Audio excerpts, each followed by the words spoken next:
आप देख रहे हैं आज तक, आपके साथ मैं हूं अंजना ओम कश्यप। हम हैं बिहारी।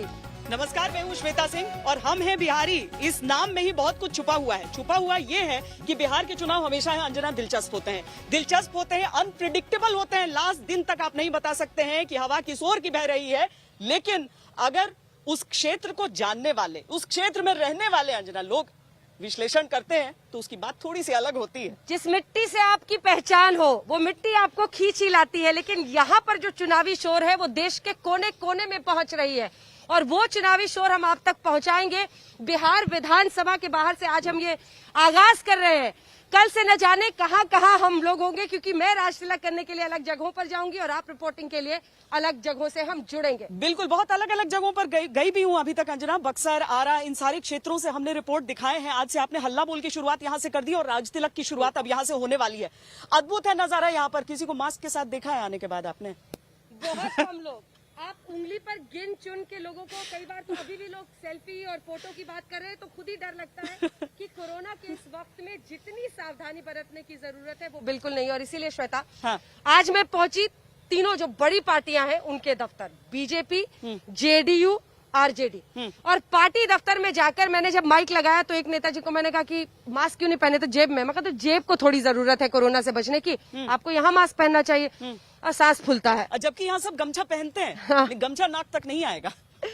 ऐसा ही लगभग हर पार्टी दफ्तर में। हाँ। खास तौर पर जेडीयू में तो एक लड़के ने मुझे कहा कि वैक्सीन आ चुका है। हाँ। मैं कहा अच्छा आ गया? बोला तीसरा वैक्सीन आ चुका है। मैं कहा कहाँ है वैक्सीन? तो बाहर है। हाँ। तुमको लगा है, हमें बीमारी नहीं हुई, हम वैक्सीन क्यों लगाए? देखिए ये रिपोर्ट, क्योंकि आज पटना के अलग अलग हिस्सों से हम ये रिपोर्ट आपको इसलिए दिखा रहे हैं क्योंकि एक बहुत बड़ी चुनौती है। देखिए, कोरोना के बाद ये पहला चुनाव है और अगर बिहार का चुनाव कोरोना की इस चुनौती के बीच है तो ये सावधानी जरूरी है। ये रिपोर्ट देखिए। तो आइए चुनावों के शोर में पार्टी पार्टी, दफ्तर दफ्तर पहुंचकर देखते हैं कि क्या कोरोना की जो भी अभी तक गाइडलाइंस में है कि आपको मास्क पहनना है, सोशल डिस्टेंसिंग करनी है, तमाम पार्टियों में क्या हालत है। शुरुआत करते हैं बीजेपी के दफ्तर से, क्योंकि यही इसी कार्यालय से वो पूरी रणनीति बन रही है बिहार चुनाव की। लेकिन क्या यहाँ पर तमाम मापदंड और जितनी भी प्रिकॉशनरी यानी एहतियाती कदम उठाना है, मास्क या फिर सोशल डिस्टेंसिंग, क्या उसका पालन हो रहा है? बीजेपी दफ्तर की तरह यहाँ पर बहुत ज़्यादा शोर तो नहीं है, ना लोग हैं, लेकिन अंदर एक मीटिंग चल रही है, वहाँ देखते हैं। मास्क वगैरह नहीं लगा रहे हैं, हाथ में लेके मास्क? नहीं, अभी मैडम आपसे बात करने के लिए हमने मास्क बाहर किया है। मास्क तो हम लगाए। नई सोच नया बिहार, ये आरजेडी का वादा है। लेकिन क्या जो कोरोना से एहतियात करने के लिए कदम उठाने की बात की गई है उसका पालन यहाँ पर हो रहा है चुनाव के इस शोर में? आइए आपको आरजेडी के दफ्तर में पटना में लिखे हैं।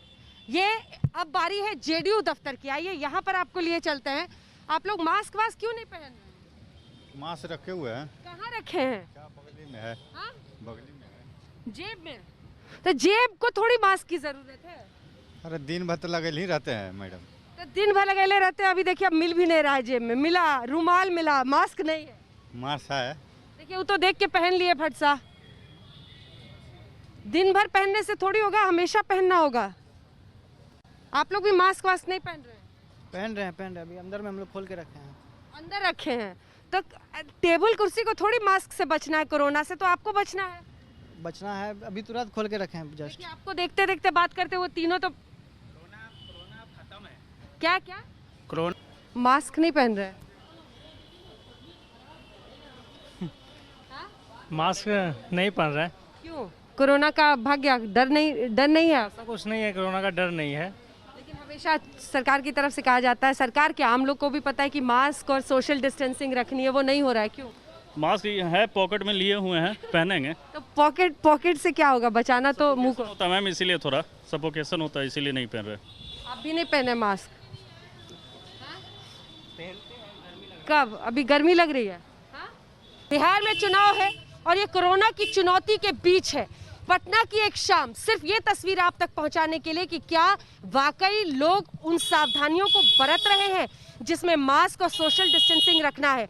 चाहे पार्टी दफ्तरों का मामला हो, सड़कों का हो, कई जगहों पर लोग ना मास्क पहन रहे हैं ना ही सोशल डिस्टेंसिंग का ख्याल।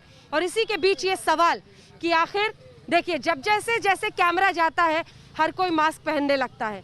कुछ लोग हैं जो मास्क पहन रहे हैं, लेकिन ज्यादातर ऐसे जो मास्क को एक जरूरी सामान समझते नहीं है। क्यों सर मास्क नहीं पहन रहे? मास्क पहनते हैं, कहाँ पहने हैं? अभी तो नहीं पहने। गाड़ी में छोड़ के आ गए। गाड़ी को थोड़ी मास्क चाहिए, मास्क तो आपको चाहिए। हाँ वो तो चाहिए ही। तो ये फिलहाल तस्वीर है। कैमरामैन दीपक के साथ अंजना ओम कश्यप, पटना आज तक। नहीं, अंजना ने भी हमारे की गाड़ी को थोड़ी जरूरत है। अब गाड़ी में रखा है तो रखा है। गाड़ी में कई लोग क्या रखते हैं ना कि धूप लगता है तो उसका वायरस मर जाता लोग है। ऐसे थे जो वापस आकर गाड़ी से मास्क लगा के और कार से बगल से ड्राइव करके जा रहे। देखिए मैडम मास्क तो था ना गाड़ी में, मैंने कहा था आपको। अच्छा, एक पार्टी है जो लगाती है मास्क। अच्छा देखिए, हम एयरपोर्ट के भी पास हैं, इसलिए बीच बीच में आपको हवाई जहाज भी यहाँ पर आवाज उसकी आएगी। एक पार्टी है जो लगाती है मास्क और मैं उसका श्रेय दूंगी शायद चिराग पासवान को। कल मैं गई थी, उनके पिता का 10वां संस्कार का दिन था, तो सारी पार्टी के कार्यकर्ता लोग मौजूद थे, उनके परिवार के लोग, और सब मास्क लगाए थे। क्यों? क्योंकि एक तो मधुबनी बहुत सुंदर पेंटिंग वाला मास्क, दूसरा उस पर बिहार फर्स्ट बिहारी फर्स्ट लिखा है, जो कि एलजेपी का स्लोगन है। तो मुझे लगता है सारी पार्टियां अगर ऐसा कुछ सोच लेती ना तो आज सब मास्क लगा रहे होते, फैशन में ही कम से कम। वैसे पार्टियों में बीजेपी वाले तो कमल छाप का मास्क दे रहे हैं, ऐसे अलग अलग जगहों पर दे रहे हैं, लेकिन जो जवाब मिले वो बड़े दिलचस्प है। दम फूल रहा है, पूरा दिन तो लगाया ही था मैडम, अभी उतार दिए। तो ये समझना पड़ेगा कि बीमारी इन बहानों को नहीं सुनती है। लेकिन अब उस बात की कर लेते हैं चर्चा जो चुनावी घमासान छिड़ा हुआ है, और चुनावी खेल जेल से भी लालू प्रसाद यादव कर रहे हैं। अरे ट्वीट कर रहे हैं, और ट्वीट कर करके ऐसे ऐसे कटाक्ष सामने वालों पर कर रहे हैं कि ऐसा लग रहा है कि लालू यादव इन चुनावों में नहीं होते हुए भी एजेंडा सेट कर रहे हैं। पिछली बार चुनाव को पलट दिया था उन्होंने अपनी एक सभा से, जहां पर मोहन भागवत के एक बयान को उन्होंने उठा लिया था। इस बार क्या वहां से हो सकता है एजेंडा सेट? दिखाते हैं आपको इस रिपोर्ट में कैसे एक तरफ लालू प्रसाद यादव के एक ट्वीट पर घमासान मच गया, तो दूसरी तरफ तेजस्वी यादव हर मोर्चे पर जाकर पलटू चाचा कह रहे हैं नीतीश को। लेकिन नीतीश ने भी वार किया है, कहा है आराम आप कीजिए, जेल में आप हैं। तो एक एक काम को देख लीजिए, स्कूल का, अस्पताल का, कौन सा काम हम लोगों ने नहीं किया है। 15 साल से एक रोजगार नहीं दिया, एक कारखाना नहीं लगाया, और अभी मुख्यमंत्री देना है और रोजगार से उसको खड़ा करना है। बिहार की राजनीति को एक नए रंग में रंग देने वाले लालू प्रसाद यादव बिहार की राजनीति के एक ऐसे क्षत्रप जिनकी रगों में बिहार की सियासत बहती है। अपनी ही पार्टी आरजेडी के पोस्टर बैनर से लालू गायब है। लालू के नाम पर उठने वाली कार्यकर्ताओं की आवाजें खामोश हैं। खुद बेटे तेजस्वी अपनी रैलियों में लालू का जिक्र करने से कतराते हैं, मगर लालू तो ठहरे लालू। चुनाव का सारा गुणागणित वो जेल में बैठे बैठे साध रहे हैं। जेल से ही उन्होंने नीतीश कुमार पर तंज। बिहार में अब हिंद महासागर भेजल जाओ का 15 बरस के नाकामी के खाली गाल बजा के छिपाई बा। ए नीतीश, तू थक गई बाड़ा, अब जा आराम कर। ये नीतीश कुमार के उस बयान का जवाब है जब उन्होंने कहा था कि बिहार में समंदर नहीं, इसलिए विकास नहीं। आरजेडी ने कार्टून जारी कर नीतीश पर तंज किया तो तिलमिलाए नीतीश की ओर से जवाब आया। अगर कोई आते बड़े बड़े उद्योगपति और यहाँ पर उद्योग लगाते तो उसका उसी को लोग देखते कहते बड़ा उद्योग हो रहा। लेकिन अब वो नहीं आए, क्योंकि चारों तरफ से हम लोग तो घिरे हुए वाले इलाके हैं। ज्यादा बड़ा उद्योग कहाँ लगता? समुद्र के किनारे जो राज्य पड़ते हैं उन्हीं जगहों पर ज्यादा पड़ता है। लालू और नीतीश राजनीति में गहरे दोस्त भी रहे हैं और पक्के विरोधी भी। दोनों एक दूसरे की नस नस से वाकिफ हैं। जाहिर सी बात है कि चुनावी लड़ाई अपने चरम पर आने के बाद दोनों अपने तरकश के सारे तीर आजमाएंगे। यही वजह है कि तेजस्वी यादव अपनी हर रैली में नीतीश पर करारा वार करते हैं। बिहार सरकार जब चाहे तब रोजगार दे सकते हैं, लेकिन नीतीश कुमार जी ने 15 साल से एक रोजगार नहीं दिया, एक कारखाना नहीं लगाया, और अभी मुख्यमंत्री भाषण दे रहे थे हमने 15 साल प्रयास कर लिया, अब हम नहीं दे पा रहे हैं रोजगार, नहीं दे सकते, ये असंभव है। बिहार के चुनाव में एक तरफ 15 बरस से बिहार के सिंहासन पर बैठे नीतीश कुमार हैं, दूसरी ओर नीतीश को सिंहासन से उतारकर सत्ता खींच लेने की बेताबी दिखाने वाले युवा तेजस्वी यादव हैं। मुख्यमंत्री के ठीक नीचे उप मुख्यमंत्री तक पहुंचने के बाद तेजस्वी को लगता है कि अब की बार बिहार में आरजेडी सरकार। बहरहाल बिहार का चुनाव इस बार बेहद घुमावदार है। एलजेपी बीजेपी जेडीयू से दूर छिटक चुकी है, यानी वोट काटने की गुंजाइश भी बरकरार है। तेजस्वी यादव एड़ी चोटी का जोर लगा रहे हैं, लेकिन लालू राज का अंधेरा पीछा नहीं छोड़ रहा। देखते जाइए आगे आगे होता है क्या। रोहित कुमार, पटना, आज तक। तो बिहार का चुनाव चाहे किस हालात में हो, लेकिन दिलचस्प हमेशा होता है। और जैसा कि हमने शुरू में कहा था कि कोई इशारा नहीं कर सकता है कि क्या होने वाला है इन चुनावों में। लोग कहते हैं आखिरी दिन सोचेंगे, आपको अभी से कहे बताएं। लेकिन 2-4 ऐसे फैक्टर्स हैं जिन पर चर्चा हो सकती है। सबसे पहले ये कि जेडीयू और बीजेपी का एक साथ आना, क्या एलजेपी नुकसान पहुंचा पाएगा? क्योंकि जब चिराग पासवान ने ये कह दिया कि इस बार बीजेपी का मुख्यमंत्री बनेगा, नीतीश कुमार नहीं बनेंगे, तब बीजेपी को ये लगा कि कहीं ना कहीं एक आग लगाने की कोशिश है। इसीलिए चाहे वो खुद गृह मंत्री अमित शाह हो या फिर जेपी नड्डा अध्यक्ष बीजेपी के, सब सामने आइए कहने के लिए कि हमारे मुख्यमंत्री नीतीश कुमार ही बनेंगे, चाहे किसकी कितनी सीटें आती है। ये एक बहुत बड़ा कंटेंशन है कि क्या एलजेपी रामविलास पासवान के जाने के बाद और चिराग पासवान जेडीयू को उनकी सीटों पर उम्मीदवार खड़ा करके 122 सीटें जिन पे वो लड़ रहे हैं, नुकसान पहुंचा सकते हैं। अच्छा, इनमें 5 सीट वो भी है जहां पर चिराग पासवान बीजेपी के खिलाफ वो उम्मीदवार उतार रहे हैं, क्योंकि वो कह रहे हैं कि हमारे स्ट्रांग कैंडिडेट्स हैं, हम उन्हें छोड़ नहीं सकते थे, तो बीजेपी के सामने उतार रहे हैं। और उन्होंने कहा ये फ्रेंडली फाइट है। अब स्ट्रांग कैंडिडेट है तो फ्रेंडली फाइट से क्या निकलेगा पता नहीं, क्योंकि यहाँ बिहार में जब चुनाव होते हैं और नतीजे आते हैं तो एक एक आंकड़ा अहम हो जाता है, एक एक सीट अहम हो जाती है। वही 5 सीट पता चला निर्णायक हो गई, लेकिन वो किंग मेकर की भूमिका में क्या रहेंगे या नहीं रहेंगे, ये बड़ा टेढ़ा सा सवाल है अभी तो सबके लिए। पिछले बार के अगर आप परफॉर्मेंस को देखें तो 80 आरजेडी, 69 जेडीयू और 54 बीजेपी और 25 के आसपास कांग्रेस, वहां से मामला कैसे पलटता है इस बार, क्या परिस्थिति ये कुछ बदलती है? की तैयारी में आपको थोड़े स्पीकर्स की आवाज सुनाई देगी, रुकावट के लिए खेद है। हाँ। लेकिन ये वो मुकाबला है जिसमें वाकई कुछ सीटों का अगर किसी एक पार्टी को नुकसान हो जाता है तो वो पूरा इक्विलिब्रियम जिस पर इस बार बीजेपी जेडीयू चाह रही है फिर से सरकार बनाने, वो हिल सकता है। और ये निर्भर करेगा कि क्या आरजेडी को उसका फायदा मिल पाता है या फिर नहीं, तेजस्वी ग्राउंड पर कुछ कर पाते हैं। हाँ, तेजस्वी एक सर्व स्वीकार्य नेता बनते हैं कि नहीं लालू प्रसाद यादव की तरह। मतलब बड़ा अजीब सा है, किसी ने नहीं सोचा था कि रामविलास पासवान इन चुनावों से पहले चले जाएंगे। लालू प्रसाद यादव जब से उन्होंने राजनीति शुरू की है, पहली बार बिहार विधानसभा चुनाव हो रहे हैं और लालू प्रसाद यादव प्रत्यक्ष नहीं है, ट्वीट्स के जरिए है, प्रत्यक्ष नहीं है। तो लालू फैक्टर जो था वो यहाँ पर नहीं रहेगा। दो अपनी अपनी पार्टियों को लीड कर रहे हैं। विरासत वाली राजनीति तो बहुत सारे लोग यहाँ पर चला रहे हैं, बहुत सारे शरद यादव की बेटी हैं, शत्रुघ्न सिन्हा के बेटे हो गए, सब चुनाव लड़ रहे हैं, लेकिन पार्टी संभाल भी रहे हैं 2 वारिस। ये सब तेजस्वी किस तरह से अपने आप को एस्टैब्लिश कर पाते हैं इस पर निर्भर करेगा, क्योंकि लोकसभा चुनाव के बाद तो वो लंबे वक्त तक गायब हो गए थे। इसको लेकर कई सवाल खड़े हुए थे, लेकिन एक बार फिर वो सक्रिय हुए हैं और वही प्लैंक एक बार फिर से कि आखिर नीतीश कुमार, जिनको वो पलटू चाचा कहने लगे हैं, जब से ही सरकार दोनों की टूटी है तब से यही टर्म चल रहा है, उससे उस इमेज में अगर वो नीतीश कुमार को बांध पाए, हाँ, तब मुश्किल हो सकता है। क्योंकि समस्तीपुर से जो आज वीडियो आया है वो वाकई ऐसा है जो परेशान कर सकता है। एक मंत्री है, 10 बार से विधायक है, जेडीयू के हैं, और जब वो वहां पर गए तो लोगों ने उनको बेरोजगारी की बात उठाते हैं ना, जो युवा है वो कहते हैं कि रोजगार क्यों नहीं दिया गया। देखिए, पलायन एक बहुत बड़ा मुद्दा इसीलिए हो गया क्योंकि जो रिवर्स माइग्रेशन जिसे हम कहते हैं कि बिहार के मजदूर यहाँ पर लौट लौट कर आने लगे। कहा गया कि स्किल डेवलपमेंट सबका किया जाएगा, सबका एक डेटा शीट बनाया गया, लेकिन ऐसा शायद जमीन पर नहीं हुआ। लेकिन बहुत सारे उनमें से थे जो लौट भी चुके हैं, जिन जगहों पर वो काम करते थे वहां पर वापस जा चुके हैं। लेकिन सिर्फ अंजना, सिर्फ तेजस्वी नहीं है जो नीतीश कुमार को अटैक कर रहे हैं ना, चिराग पासवान उन्हें कितना अटैक कर रहे हैं। वो कह रहे हैं मोदी जी की मैं इज्जत करता हूं, लेकिन नीतीश कुमार को इस तरह से नहीं करना चाहिए था। और वो विस्तार से बताते हैं कि पिता के अंतिम संस्कार में भी उन्होंने आंखें मिलाकर नहीं देखा मेरी तरफ, तो हम उम्मीद करते थे कि एक पिता की तरह वो भी मेरे पास आएंगे, लेकिन नहीं आते थे। ये इमोशनल चीजें भी बहुत काम करती हैं चुनावों में। बिहार की जनता के साथ एक तो क्या कामकाज हुआ है, वो सारी चीजों का ब्यौरा तो नीतीश कुमार को ही देना है। उनकी ही सरकार यहां पर रही है 15 सालों से, तो उनको बताना है। और ऊपर से आरोप भी उनके ऊपर इतने लग रहे हैं, और नीतीश कुमार बहुत आउटगोइंग भी नहीं रहे हैं कि सबके सामने जाकर लोगों से बातचीत कर रहे हो या फिर जवाब दे रहे हो सारी चीजों के। लेकिन नीतीश कुमार के लिए मुझे लगता है सबसे बड़ा जो प्रॉब्लम है वो शायद उनकी खुद की इमेज है, जो उनको प्रोटेक्ट करना है कि हाँ। इधर गए, फिर उधर आए, फिर इधर आए। पिछली बार विधानसभा चुनाव, आप पिछली बार लोकसभा चुनाव में आप कहाँ थे, अब किसके साथ है। उनका खुद का जो इमेज है उनके लिए सबसे बड़ी चुनौती है।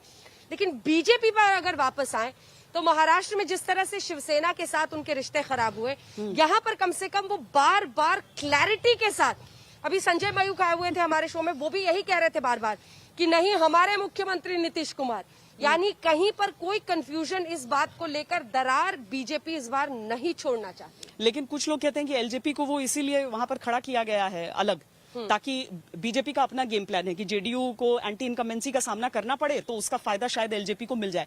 लेकिन ऐसा जमीन पर लग नहीं रहा है, क्योंकि पब्लिक जो है बिहार की जनता से ज्यादा राजनीतिक तौर पर जागरूक जनता पूरे देश में कहीं पर शायद ही देखने के लिए मिलती है, और इसीलिए राजनीतिक प्रयोगशाला ये बिहार की भूमि रही एक भी है। और बहुत इंटरेस्टिंग अलायंस है जिसके बारे में जल्दी से अपने दर्शकों को बता दें।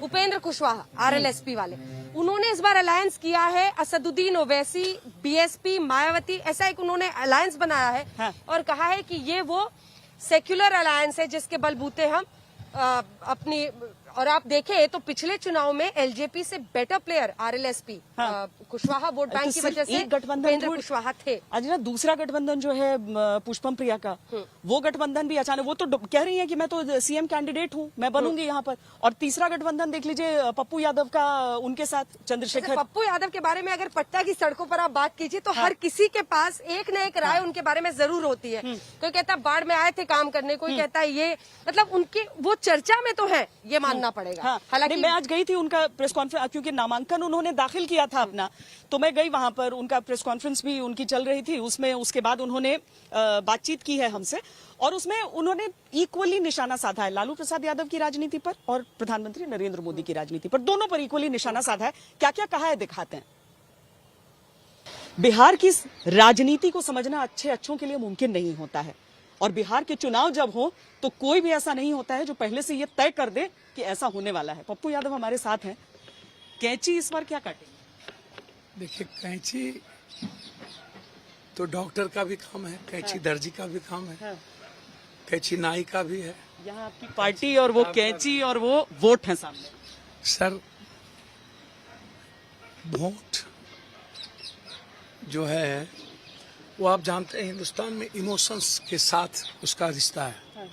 इस देश में आजादी के बाद आज तक इमोशनल ब्लैकमेलिंग किया गया है। नेता ब्लैकमेलर होते हैं, वो इमोशंस के साथ खेलता है। आजादी मिली, कांग्रेस ने लंबे समय तक उस आजादी के नाम पर वोट लिया। इंदिरा जी जब शहीद हुए तो राजीव जी टूअर हो गए, राजीव जी शहीद हुए तो कांग्रेस टूअर हो गया, फिर मंडल कमंडल, फिर हिंदू मुसलमान, फिर मंदिर मस्जिद, फिर बैकवर्ड फॉरवर्ड, दलित महादलित, पसमंदा गैर पसमंदा, अत्यंत पिछड़ा पिछड़ा। इनमें से कौन पप्पू यादव का वोटर है? मैं इनमें से कोई मेरा वोटर नहीं है। एक इंसान का जिसका कोई जात नहीं है, जो दुष्ट ना हो, धुरतई न करना ना जानता हो, जिसकी राजनीति दोगलई ना हो, वो सक्सेसर नहीं हुआ। ये क्यों कहा जाता है आपके विरोधियों द्वारा कि पप्पू यादव तो एक क्षेत्र के नेता हैं, दूसरी जगह कोई फर्क नहीं करेंगे? सर, मुझे तो एक बात समझ में नहीं आती। पप्पू यादव क्षेत्र के नेता हैं तो नरेंद्र मोदी जी बनारस काहे ला गए, और लालू यादव जी छपरा में, गोपालगंज में कभी चुनाव क्यों नहीं लड़े, और नालंदा में कभी विधानसभा चुनाव लड़के क्यों नहीं औकात बताए। और नीतीश कुमार जी और लालू यादव तब सरकार बनाते हैं जब कोसी, सीमांचल, मिथिलांचल उसको सपोर्ट करता है। अपने घर में सब फिसड्डी हो जाते हैं, कभी एमजे अकबर चला जाता है सीमांचल, कभी साबुत। और मेरी लड़ाई, हमने जो 30 साल बनाम 3 साल एक प्रतिज्ञा पत्र दिया है, हिंदुस्तान के इतिहास में पहली बार शपथ पत्र कोर्ट में मैंने जाकर के एफिडेविट किया, मतलब मजिस्ट्रेट के सामने, और मैंने कहा यदि जनता हमको वक्त देगी तो 3 साल में एशिया का नंबर 1 बिहार, 3 महीना, 6 महीना, 9 महीना, 12 महीना, 15 महीना, मैंने 2 साल, 3 साल, 3 महीने में बेटियों की आज़ादी मेरा पहला है कि यदि रात के 12 बजे एक अकेली बेटी अपने गांव जा रही है स्कूटी से, और उसको 3 महीने के अंदर तीसरे महीने से किसी ने देख भी लिया, टच करना तो दूर, तो मैं उसी दिन अपनी राजनीति का अंतिम दिन करके दोबारा कभी बिहार में नॉमिनेशन फाइल नहीं करूंगा। लोग इमोशन पे जाते हैं, तो उस इमोशन और अपनी प्रतिज्ञा के बीच पप्पू यादव कितनी सीटें अपने लिए देख रहे हैं? सर देखिए, मैं अपने मियाँ मिट्ठू तो बन ना जाऊं। जब रामविलास जी लालू जी चुनाव लड़ रहे थे तो 22 सीट पर आ गए। लालू जी दूसरे बार बड़ी बड़ी बात कर रहे थे तो 29 सीट लाए। जब इस बार लालू जी लड़ रहे थे कांग्रेस के साथ तो 0 पर आउट हो गए। नीतीश कुमार लड़ रहे थे अकेले तो 2 MP का सीट लाए। अब पप्पू यादव से आप देखिए ये लोग ये वो सर अब ये पता तो बीजेपी को हो सकता है कि कितना जिन्ना का खेल खेलेंगे, 377 कितना खेलेंगे, मंदिर मस्जिद को फिर कितना लेंगे।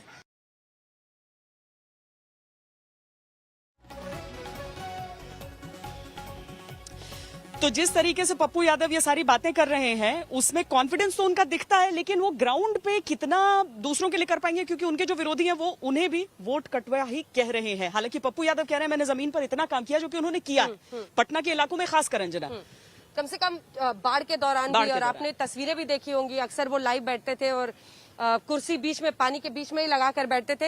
एक अलग अंदाज है, एक तरीका है उनका अलग, लेकिन सवाल यही है कि कितने बड़े प्लेयर, क्योंकि यहाँ तो बड़े बड़े दिग्गज आपस में भिड़े हुए हैं और ये चुनावी कवरेज लगातार हम आपको आज तक पर दिखाते रहेंगे। हम बिहारी, बिहारियों की आवाज में, बिहार की धरती से, ज्ञान की धरती से आप देखेंगे रोज शाम 7 बजे। और लेकिन कल शाम 7 बजे सबसे सॉलिड ओपिनियन पोल अंजना और मेरे साथ आप यहाँ से 7 बजे से लगातार देख सकते हैं। यहीं पर हम रहेंगे विधानसभा पर, और एक एक आंकड़ा, एक एक सवाल जो आपके मन में उठ रहा है। जो बड़ी बात है हम आपको बताएंगे, बिहार की जनता आखिर क्या सोचती है कुछ मुद्दों पर, उसमें किसको कितनी सीटें, किसको कितना वोट परसेंटेज, नीतीश कुमार की लोकप्रियता पर क्या है जनता की राय, इसी के साथ तेजस्वी यादव पर लोग क्या सोचते हैं, लालू पर क्या अभी भी लोग राय रखते हैं, इन तमाम मुद्दों पर दिल और सबसे बड़ा मुद्दा बिहार का क्या है ये भी हम आपको बताएंगे। बिहार की जनता क्या सोचती है, कल शाम 7 बजे, ठीक 7 बजे जुड़िएगा हम दोनों के साथ। अभी के लिए इतना ही, एक ब्रेक के लिए रुक रहे हैं, आप देखते रहिए आज तक। नमस्कार, मैं हूं अंजना ओम कश्यप। हमें उम्मीद है ये वीडियो आपको पसंद आया होगा।